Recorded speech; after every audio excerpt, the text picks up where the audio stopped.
మా సోదరుడు BRS party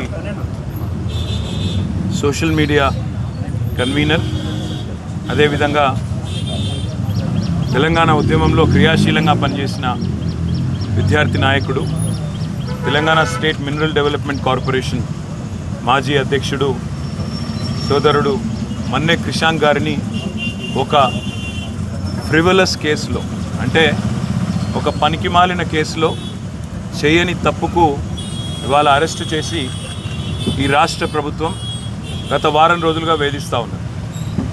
తప్పు చేసిన రేవంత్ రెడ్డి ఇవాళ బయట తిరుగుతూ ఉన్నాడు. ఫోర్జరీ చేసి ఉస్మానియా చీఫ్ వార్డెన్ యొక్క లెటర్ను ఫోర్జరీ చేసిన క్రిమినల్ ఏమో ఈ రాష్ట్రానికి ముఖ్యమంత్రి, కానీ అసలు నోటీస్ని బయటపెట్టిన క్రిషాంక్నేమో ఈరోజు చెంచల్గూడ జైల్లో పెట్టినారు.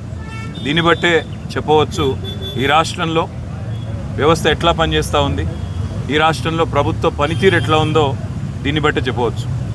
ఇవాళ ఈ రాష్ట్ర ముఖ్యమంత్రిగా ఉన్న రేవంత్ రెడ్డి గారిని నేను అడుగుతా ఉన్నా, క్రిషాంక్ కనుక పెట్టిన సర్క్యులర్ తప్పైతే నేను ఇదే చెంచల్గూడ జైల్లో నేను జైలుకి పోతాను.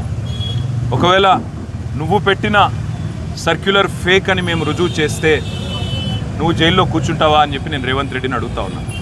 సిగ్గు లేకుండా చేసింది ఒక వెధవ పని, మళ్ళీ మీదిగా ఇవాళ మా సోదరుణ్ణి జైల్లో పెట్టి ఈ రకంగా ఇబ్బంది పెట్టడం, ఈ రకంగా కావాలని ప్రభుత్వంలో ఉన్నానని చెప్పి అధికార మదంతో అధికార యంత్రాంగాన్ని అడ్డం పెట్టుకునేదైతే చిల్లర రాజకీయం చేస్తున్నాడు రేవంత్ రెడ్డి. తప్పకుండా ప్రతిదానికి కూడా బదులు చెప్పే టైం వస్తుంది, ప్రతిదానికి కూడా మిత్తితో సహా చెల్లించే టైం కూడా వస్తుంది. ఒకటి మాత్రం పక్కా, ఇప్పుడే క్రిషాంక్ గారిని కలిసినాను నేను. చాలా ధైర్యంగా ఉన్నాడు, చాలా నవ్వుతూ చిరునవ్వుతో చెప్తున్నాడు, ఏం కాదన్నా, నాకేం పర్వాలేదు, నాకు ఉద్యమము కొత్త కాదు, కేసులు కొత్త కాదు, ఏం పర్వాలేదని చెప్తున్నాడు. చేయని తప్పుకు ఇవాళ వారం రోజులు జైల్లో ఉన్న ఆయనలో ధైర్యం మాత్రం సడలేదు. ఆయన శ్రీమతి కూడా ఇక్కడే ఉన్నారు, సుహాసిని గారు, తను కూడా ధైర్యంగా ఉంది, తన కుటుంబం కూడా ధైర్యంగా ఉంది. నేను ఈ ప్రభుత్వాన్ని నేను డిమాండ్ చేస్తూ ఉన్నా, చేసిన వెధవ పనికి ఇప్పటికైనా క్షమాపణ చెప్పి వెంటనే క్రిషాంక్ని విడుదల చేయండి. లేదా నిజంగానే రేవంత్ రెడ్డి నీకు దమ్ముంటే నువ్వు ముందుకు రా, ఎక్స్పర్ట్స్ ముందు పెట్టు, నువ్వు పెట్టిన సర్క్యులర్ పెట్టు, క్రిషాంక్ పెట్టిన సర్క్యులర్ పెడదాం, ఏది ఒరిజినల్లో తెలుద్దాం, ఏది డూప్లికేటు, ఏది ఫోర్జరీ తెలుద్దాం. ఆ తర్వాత ఎవరు చెంచల్గూడలో కూర్చోవాలో కూడా తెలుద్దామని చెప్పి కూడా నేను రాష్ట్ర ముఖ్యమంత్రిని, ఈ రాష్ట్ర ప్రభుత్వాన్ని డిమాండ్ చేస్తూ ఉన్నా.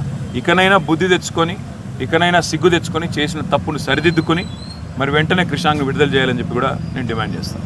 Thank you.